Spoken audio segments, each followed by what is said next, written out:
అందరికి ఈరోజు మీ అందరి ముందు ఒక అద్భుతమైన చిట్కా ఉంచుతాననమాట. అది ఏంటంటే, అది మనకి ఎలా ఉపయోగపడిద్దంటే, మనం దేవునికి దగ్గరైపోవడానికి, దేవుని యొక్క ఆత్మని పొందుకోవడానికి అది చాలా ఉపయోగపడిద్దనమాట. ఫస్ట్ ఏం చెప్పబోతున్నానంటే, నేను ఒక చిట్కా చెప్తా. దాన్ని పాటించండి చాలు. దేవుడు మీ జీవితంలో ఎందుకు కార్యాలు చేయడో నేను చెప్తా.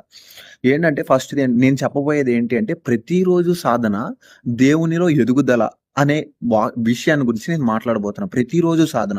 ఏ ఏ విషయాల్లో మనం ప్రతిరోజు సాధన చేయాలి? ఏం చేస్తే దేవుడు ఆత్మ మనం పొందుకోగలుగుతాము? ఎప్పుడు మనం ఎదుగుదలకి, దేవునిలో ఎదుగుదలకి, ఆత్మీయంగా ఎదుగుతాము అంటే, ఫస్ట్ థింగ్ మనం మార్చుకోవాల్సింది, మనం చేసుకోవాల్సిన మొదటి పని ఏంటి అంటే, ఆలోచన శుద్ధి. రెండోది ఏంటి అంటే హృదయ శుద్ధి. మూడోది ఏంటి అంటే స్వభావ శుద్ధి. నాలుగోది ఏంటి అంటే శరీర శుద్ధి. ఈ 4 మనిషిని ఇండైరెక్ట్‌గా గాని, డైరెక్ట్‌గా గాని దేవుని దగ్గర నుంచి వేరుపరచడానికి ఉపయోగపడతాయండి.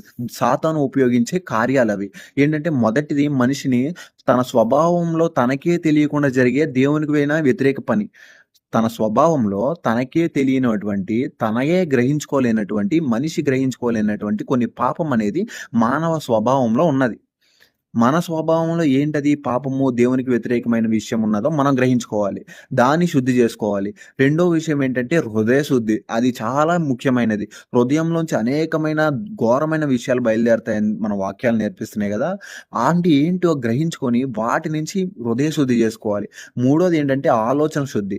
ఆలోచనలో మనకి పాపము బయలుదేరేదే ఆలోచన రూపంగా మనలో బయలుదేరుతదనమాట. అనేకమైన ఆలోచనలు కలిగి మనం దేవునికి వ్యతిరేకమైన క్రియలు చేస్తా ఉంటాం గదా! తర్వాత మనం చేసుకోవాల్సింది ఏంటంటే ఆలోచన శుద్ధి. మన ఆలోచనలో ఎటువంటి పాపము బయలుదేరుతుంది, దేవునికి వ్యతిరేకమైన ఆలోచన ఎలా వస్తుంది నువ్వు గ్రహించుకొని దాన్ని విడిచిపెట్టగలిగితే, దాన్ని గ్రహించుకొని దాని మీద సాధన చేయగలిగితే దేవుని యొక్క ఆత్మబలం ఖచ్చితంగా పొందుకుంటావు. చివరిగా నాలుగోది ఏంటంటే శరీర శుద్ధి అనమాట. ఆటోమేటిక్‌గా ఇయన్నీ శుద్ధి జరిగినప్పుడు శరీర శుద్ధి ఆటోమేటిక్‌గా జరుగుతదనమాట.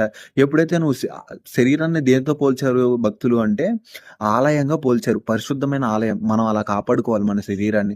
ఎప్పుడైతే నీ ఆలోచన శుద్ధి, హృదయ శుద్ధి, ఇంకా స్వభావ శుద్ధి జరుగుతదో ఆటోమేటిక్‌గా నీ శరీరం అనేది శుద్ధి చేయబడతది. పరిశుద్ధాత్మ నీ మీద అలాగా దిగుతదనమాట.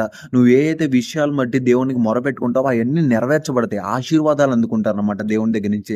ఇవన్నిటి విషయాల్లో ప్రతిరోజు సాధన చేస్తే దేవుని యొక్క ఆత్మ ఎందుకు పొందుకోవో నేను చెప్తా. ఎందుకు నువ్వు దేవుని యొక్క దగ్గర నుంచి విషయాలు పొందుకోవో నేను చూస్తాననమాట.